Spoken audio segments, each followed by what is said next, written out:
What's up, guys? Leo13 here today, and I'm bringing you a brand new video. And I just finished watching the Bethesda E3 live stream on Twitch, and I am super excited. Honestly, like, they showcased a bunch of new games that I'm really excited for. So what I did is I recorded the entire live stream, which is very long actually, and I took out all of the Fallout 4 parts that I thought were really cool, that I thought would stand out to you guys.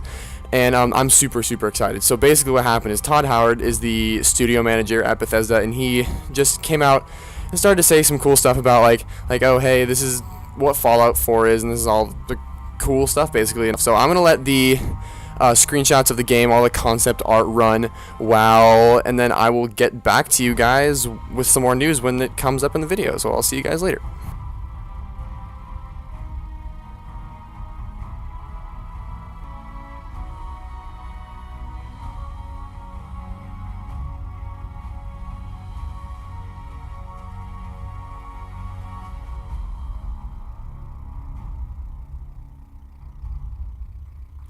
Alright guys, I'm back. Hopefully you guys enjoyed those screenshots. I thought they were pretty cool. The concept art was awesome too.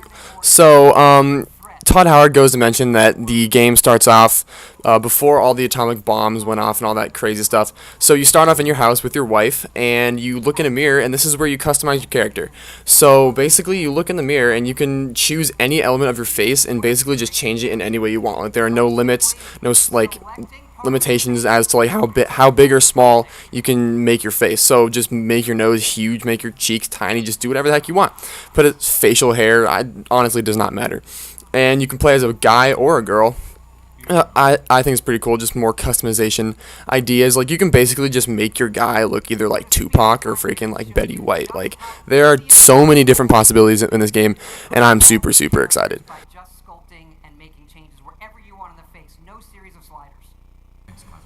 Alright, and then it goes on to just some sort of like walking around gameplay of you just kind of walking around your house, talking to your little robot, looking at some soda and stuff, and just interacting with the random items around your house, like looking at milk, I think it is, and some cereal.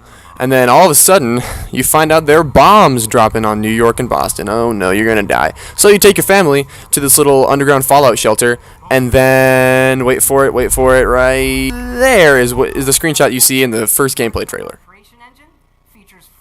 So then he goes on to show just a bunch of different clips from just like you walking around the open world, like how it renders, like basically like how like the lighting is and all the cool different graphics details.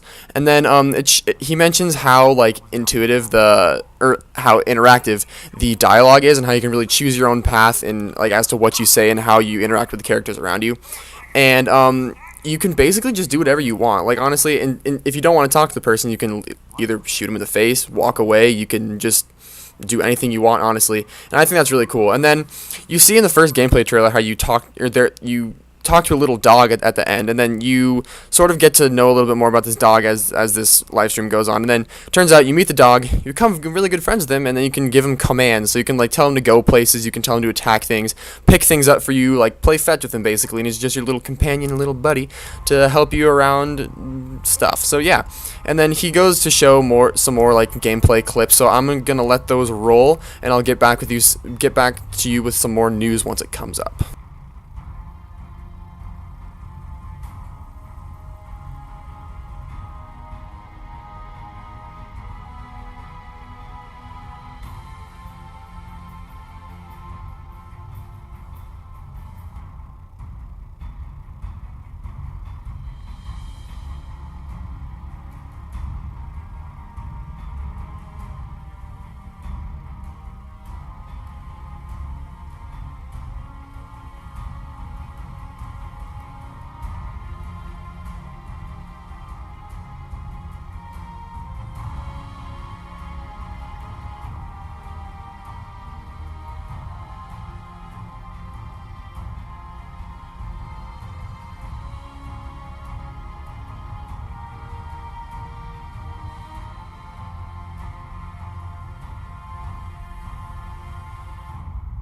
Alright, so as seen in the past Fallout games, here's like the little Pip-Boy companion watch little thing. Basically, it's just like your user interface, like it's like your menu. Like, you can see all your different armor, your stats, your like basically everything about your character and what everything you need to know, really, like your quests. It's just like a little menu, like interactive little menu thing. And I think it's really cool what they added to the game. So you can find like little tapes around the world that contain like games, like little mini games. Like it's like a little Donkey Kong looking thing. I think that's really cool. And then there's also like this little star space shooter thing. I don't know. It looks pretty cool. I think it's awesome. And then they also mentioned this thing. It's like an actual Pip-Boy thing you can get with the collector's edition. And so basically what it is it's like you plug your iPhone into it, and there's an app that you download, and it's like a second screen experience with Fallout 4, where it has all of your stats with your character in game. You can put it on. Like, look at this guy. Like, he's actually putting it on his arm, and it's with the collector's edition. So I think that's a really cool addition that Bethesda's adding to the collector's edition, just to make it more of an incentive to pre-order it and get the collector's edition.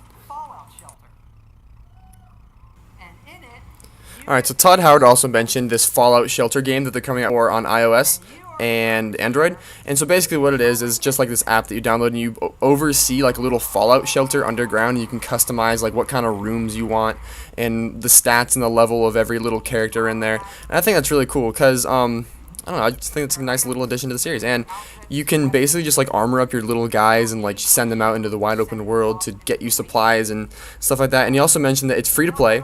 It came out right after the show, and you don't need an internet connection to play, which is really nice. So it's no like Clash of Clans sort of thing. You just play wherever you want, whenever you want, without any like usage of data, which I think is really, really cool. Alright, so the next thing that Todd Howard mentioned was how you can basically just dismantle any random object in the world and then place it somewhere else as something different. So you can take piles of tires, rubble, anything, and build them in, and just like build them into your own little base and make doors and decorate your own little house. And so basically that leads to making like different circuits and generators and protecting your fortress from different raiders. And like see there, you can put turrets down and all that cool stuff, because little fuckboys are gonna try and get into your base and destroy your stuff. You don't want people to come in your base, so you shoot them with flamethrowers like that and shoot them with turrets and stuff. So I think that's a really cool thing that they're adding, because it just adds another way of just personalizing the way that you play. And I think it's really cool because in Skyrim, you could sort of customize your house with that one DLC, but it really wasn't like the same as this. Like, this is insane. Like, look at like there's just so much customization that you can do, and I honestly think that people are gonna make some pretty sweet bases with this. Alright, so the next thing that he mentioned was how like every small little thing in the world is interactive. So you can dismantle like toy cars, random things, and just make them into different parts for your guns, and like use like the small little parts like the screws and stuff like that to change your gun. So he's taking like a laser rifle right here and just adding a ton of different attachments on it, making it completely like a just totally new gun. And I think that's really cool, because it just allows just even more personalization. And like not everyone is gonna have the same gun as you. Like, oh, I got the best gun. Well, like I customize this to be my own gun. And I think that's a really cool personalization opportunity that he's adding to the game. Alright guys, so those were all the cool parts that I thought you guys would want to see from the E3 Bethesda live stream. So I hope you guys enjoyed. Don't forget to like and subscribe to promote greatness. And I'm going to play the last little bit of gameplay that they showed at the end of the live stream. So sit back and relax and watch the rest of the video. See ya.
good to be back.